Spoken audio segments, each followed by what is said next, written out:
নমস্কার দর্শক, আমার চ্যানেলে আপনাদের স্বাগতম। টলিউডের অন্যতম চর্চিত জুটি যশ দাশগুপ্ত নুসরত জাহান এখন আলোচনার কেন্দ্রবিন্দুতে। তাদের সম্পর্ক কি নতুন মোড় নিচ্ছে? শোনা যাচ্ছে তাদের প্রেম কাহিনীতে নাকি ফাটল ধরেছে, আর তার জেরে তারা নাকি আলাদা থাকতে শুরু করেছে।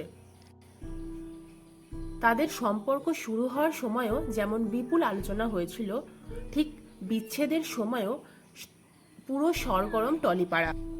কিন্তু এই গুঞ্জন কোথা থেকে শুরু হলো? এই গুঞ্জন শুরু হয়েছে নায়ক নায়িকার ইনস্টাগ্রাম পোস্ট থেকে। সম্প্রতি যশ দাশগুপ্ত তার বড় ছেলেকে নিয়ে ঘুরতে গেছেন থাইল্যান্ডে, আর অন্যদিকে নুসরত জাহান তার পুত্র ঈশানকে নিয়ে ঘুরতে বেরিয়েছেন উত্তরাখণ্ডে। আর এই আলাদা আলাদা ছুটি কাটানো দেখেই দুয়ে দুয়ে চার করেছে নেটিজেনরা। এ বিষয়ে যশ বা নুসরত কোনো মন্তব্য করেননি, কিন্তু একের পর এক ইঙ্গিত দিয়ে চলেছেন সোশ্যাল মিডিয়া বিভিন্ন রকমের পোস্ট। নতুন গুঞ্জন বলছে গত ডিসেম্বর মাস থেকেই যশ এবং নুসরত এক বাড়িতে থাকছেন না, তারা আলাদা আলাদা থাকছেন। তাদের ঘনিষ্ঠ মহল সূত্রের খবর, তারা কাজের সূত্রেই নাকি একসাথে থাকছেন, আর বাকি সময়টা তারা নাকি আলাদা আলাদা সময় কাটাচ্ছেন। কিন্তু হঠাৎ এই দূরত্ব কেন? শোনা যাচ্ছে এই সূত্রপাত যশের প্রাক্তনকে কেন্দ্র করে। সেখান থেকেই তাদের অশান্তি শুরু হয়েছে। গুঞ্জন আরো জোরালো হয়েছে, কারণ যশ নাকি তার পুরানো আবাসনে ফিরে গিয়েছেন, আর নুসরত থাকছেন তার পাম অ্যাভিনিউয়ের বাড়িতে। কিছুদিন আগে যশ নিজে অবশ্য জানিয়েছেন এই সবটাই ঘটনা, কিছুই মাত্র ঘটনা নয়।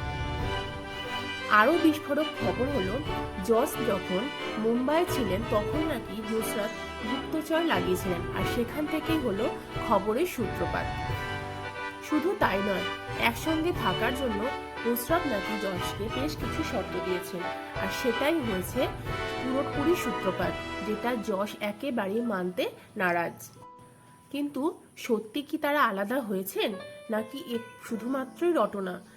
এর উত্তর এখনো কি অধরাই রয়েছে? এ বিষয়ে আনন্দবাজার.com-এর তরফে যশ এবং নুসরতের সঙ্গে যোগাযোগ করা হলেও তারা এর উত্তর দিতে নারাজ।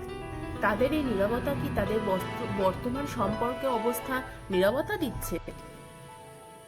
আপনাদের কি মনে হয়, যশ এবং নুসরতের সম্পর্ক কি সত্যি শেষের পথে, নাকি তারা খুব শীঘ্রই সব জল্পনার অবসান ঘটিয়ে আবারও একসাথে থাকবেন? আপনাদের মূল্যবান মতামত আমার কমেন্ট বক্সে জানাতে ভুলবেন না।